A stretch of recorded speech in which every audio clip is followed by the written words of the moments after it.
Okay, before I go on to the issues that I had setting up the walkways and how we're going to resolve that, I just briefly wanted to cover some pack geometry if there are any of you that are unfamiliar with the workflow and what pack geometry is.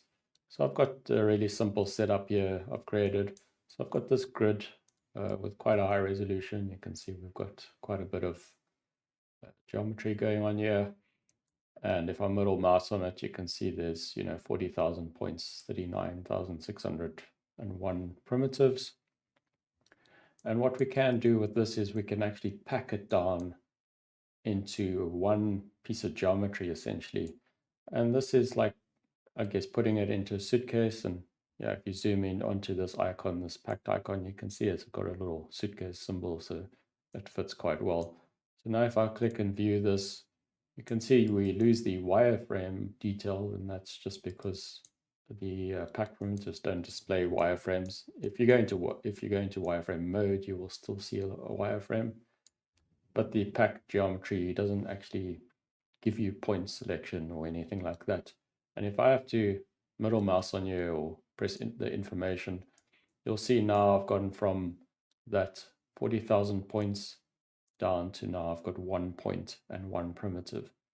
And that means that this geometry is now, I can transport it around, I can move it around as one individual piece without distorting it. I can't select individual parts of it until I unpack it again. So what I might want to do is maybe move some stuff around with a packed piece of geometry and then unpack it again. There's quite a few applications you can do with it, but one of the big things is to use it for instancing.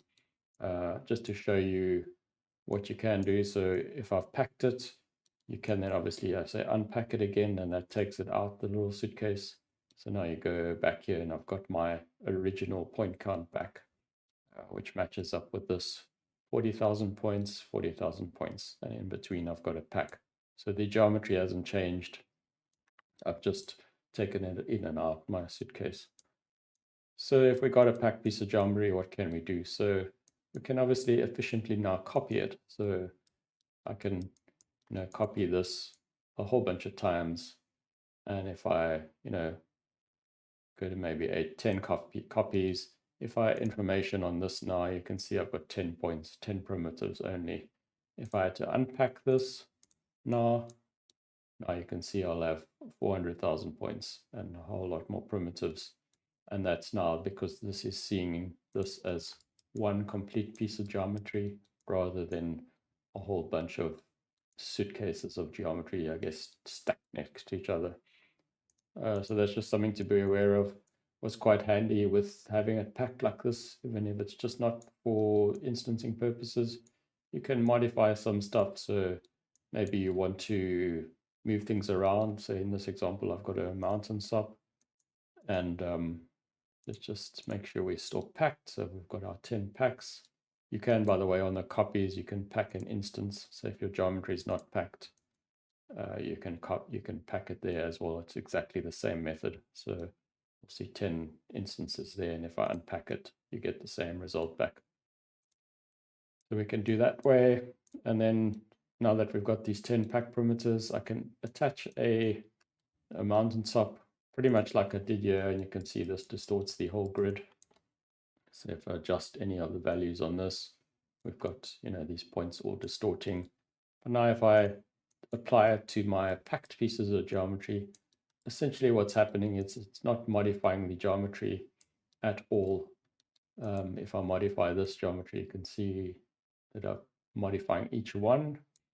But if I move this ramp or this mountain that I've got going here, and I adjust the size, you can see it's actually only affecting each essentially packed piece of geometry, and that's basically taking the point. You can see if I turn on my point display, you can see there's only 1 point here, versus if I had to unpack it, you'll see I've got points everywhere.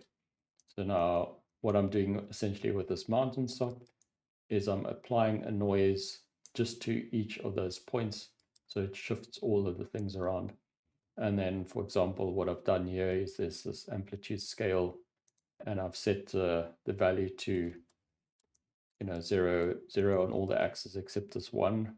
So I'll only get an offset this way, and then there's the amplitude we can adjust it by. So that's actually quite handy. We can adjust the noise size, and then we can get, a lot of variation in things without actually having to try and compute and do it, with the actual unpacked geometry, because that would be quite hard if you wanted to achieve the same goal. If I put my noise here now, you can see, for instance, I'm getting this completely distorted setup as each point is getting the noise applied to it.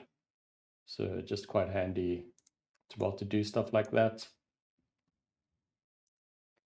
And just moving over to this side, I've actually imported one of the pieces of geometry that I've created for the trailer. And let's just zoom in on this. Now, you'll see looks like a whole bunch of geometry, and you're right, if I go into wireframe, I've got a whole bunch of stuff over themselves. So what I'm actually doing is I'm saving out a whole lot of variations of this. So if I middle mouse and get my information, I've got 10 pack primitives. Now, in fact, this is set up for rendering in Solaris as well. So there's actually double geometry. So if I go here and I delete my render group that I've created, I'm just left with the render geometry. So then that's half the amount it's pack primitives. So if I go here and delete selected, this is actually my proxy display geometry. Let's just delete out one so we can have a visual on that. And you can see, in fact, this is a low res piece of geometry. Deleted the one slab, or the slab 0 with this name attribute. And if I go to this one, you can see this is the higher res geometry that we're using for rendering. So those two have identical names, and they're just packed on top of each other. So I just wanted to just point that out just to avoid some confusion here in this example. But what we can do is just show you an example of how we can deal with pack geometry. And, we've got obviously a couple of pack pieces here. So for the moment, what I've done in this simple example is just wanted to show you the difference between the performance of packing and unpacking. So I've got a simple grid here. Zoom out, I'm scattering some points along it, and then doing a copy to points. And what I'm actually taking this one piece of pack geometry, I'm unpacking it so we get the full geometry back, and then I'm scattering it around on this copy node. So let's just go out of wireframe mode. And now what I want you to take note of is I've got this FPS set up here. If you go to, I'm hovering over the viewport and I press D, that brings up the display options. And under the guides, there is a draw FPS time. And this will give you your playback time. And as well as every time you cook a node, it kind of gives you a display of how many frames per second it's showing. And I just wanted to add this on because it's hard to, I guess, visualize to a certain point of, when you're recording a video, to illustrate the usage of what's going on, and just to make it a little bit clearer. So if I take my count at the moment, I've got 43 points here that I'm copying to. So essentially what I'm ending up with is this, it's like, like 1.2 million points already just for this. And what happens if I reduce and increase the amount? So that's not too bad. And if you look at the frames per second here, you can see as I'm sliding, things are really starting to slow down drastically, and I'm lagging here quite a lot. And we've got 231 points here that I'm scattering this geometry onto. Middle mouse here, you can see we've got a whole lot of geometry. It's like 6.5 million. Not a crazy amount of geometry, but just really not efficient to be able to, copy. And then what I wanted to do is go over here. Let's just reduce the value again down to like 30. And then I've got a little switch here, and this is just switching back to my pack primitive. So now I've got my pack primitive instead of my unpacked one. That's coming in. I've got 17 points here now. And then taking note of this FPS now, I'm going to bump up the value, and you can see how quick I'm running. You know, there I'm hitting that 100 already. I'm going up to 1,000. You can see my display is actually starting to limit out to that 50 million polys. And yeah, I can go all the way up. I mean, I can go to, yeah, I've got like 100,000 copies of this piece of geometry, and I can, you know, it's a bit crazy, but I can zoom right in and you can see we've got this geometry and it's completely overlapping. So that's really how efficient the packing is.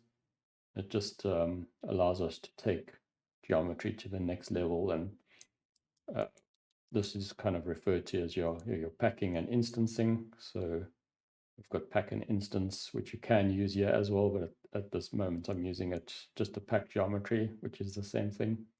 So it's taking each one and instancing it onto the point rather than copying the whole geometry on. Way more efficient. So yeah, this is definitely the best approach for a highly complex geometry to be able to do.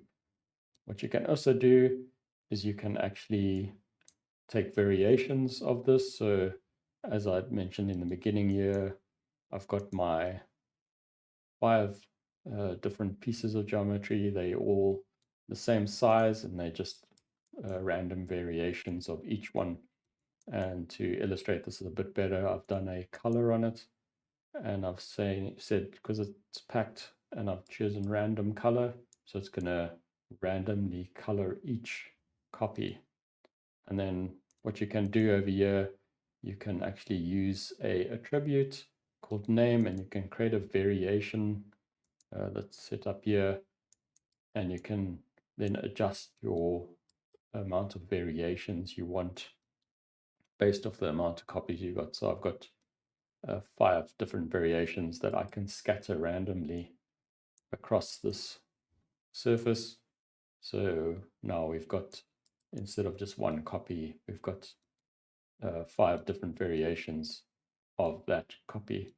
And this is a lot more, obviously, efficient, and it gives us the ability to instance, you know, just a couple of pieces of geometry and create a lot of variation very quickly. Like I say, we've got this, and then we've got, you know, you can randomize the scale of each one and do all the normal copying stuff with the ability to have variation in them. So hopefully that gives you a little bit of an understanding of the pack primitives and their advantages. Let's move on to some of the technical difficulties with creating this walkway.